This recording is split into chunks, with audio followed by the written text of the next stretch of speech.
Ok, e aqui no Centro de Educação Infantil Maria Fumaça, eles priorizam e muito a participação dos pais. E nós estamos aqui hoje com uma participação duplamente importante do Dr. Clay, ele que é neuropediatra e está aqui hoje como pai, mas também está como médico para dar algumas dicas para nós, pais, que estamos participando desta reunião tão importante. Dr. Clay, primeiramente, eu gostaria que o senhor falasse a respeito da importância do Centro de Educação Infantil Maria Fumaça solicitar uma presença, assim como a do senhor, né, um neuropediatra, para esclarecer algumas dúvidas para os pais, principalmente em relação a tombos, que foi o que o senhor falou. Eu acho muito importante a escola abordar esse assunto, porque é uma preocupação recorrente dos pais, da própria escola, porque é uma ocorrência que pode gerar um certo desconforto de ambas as partes, mas o tombo ele tem uma utilização neurológica, um significado no desenvolvimento da criança muito importante. Ao mesmo tempo que a criança está se desenvolvendo de forma motora, então ela tem mais riscos de levar tombo, o próprio tombo ajuda a criança a desenvolver melhor a sua performance de habilidade em equilíbrio, em postura. Cada vez que a criança cai, ela se corrige, levanta e passa automaticamente a se defender melhor dos próximos tombos. Isso dá à criança a capacidade de corrigir melhor seu movimento, de fazer movimentos mais finos e não tão exagerados, que é típicos da idade, e, consequentemente, vai lapidando melhor o seu movimento. Isso vai preparando ela para o futuro quando ela tiver que ler e escrever. Doutor Clay, impressionante a gente poder ouvir o senhor comentando a respeito do lado bom dos tombos, né? Porque às vezes um tombo pequeno, alguns pais super protetores, nós mães principalmente, temos assim esse instinto de super proteger, às vezes um pequeno tombo nós já fazemos dele aí um grande problema, e o senhor deixou muito claro que não é verdade, mas eu gostaria que o senhor falasse a respeito dos tombos que realmente são problemas, aonde nós temos que prestar mais atenção, em quais casos nós temos que nos preocupar e até mesmo procurar um neuropediatra assim como o senhor. O tombo ele preocupa quando bate a cabeça. Então, bater a cabeça é sinônimo de procurar o médico. Segundo, é quando esse trauma vem associado a uma lesão de olho ou ouvido. Então, aí precisa procurar os especialistas de cada área para fazer uma avaliação aprofundada.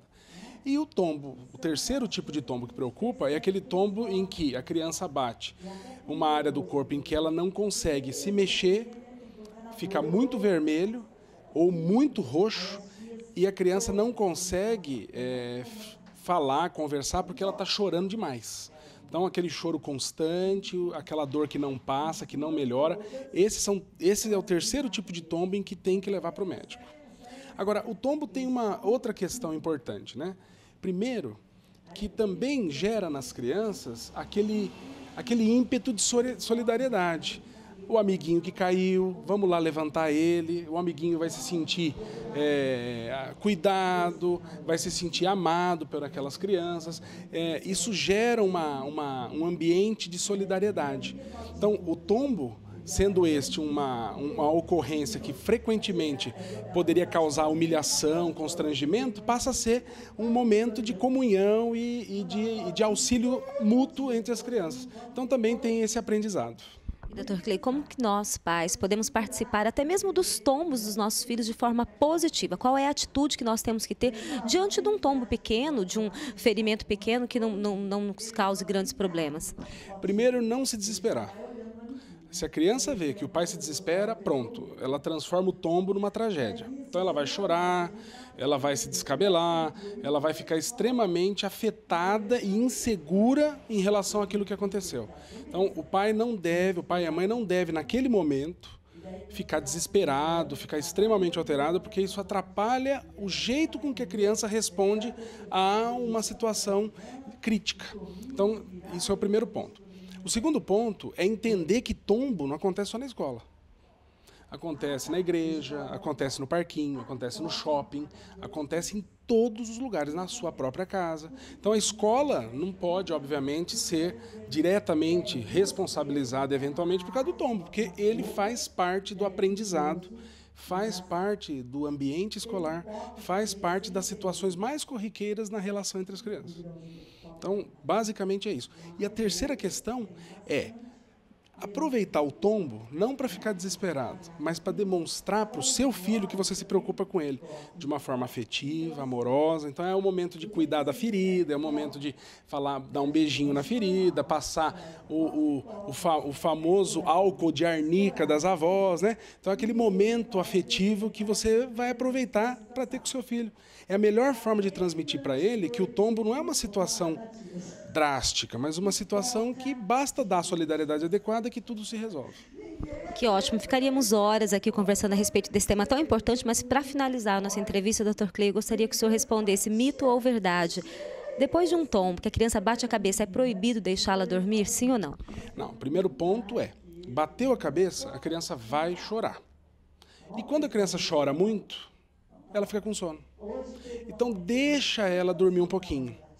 Passou aquele sono excessivo do choro, acorda ela e fique observando a criança nas próximas 24 horas. Ah, mas não pode dormir à noite? Pode.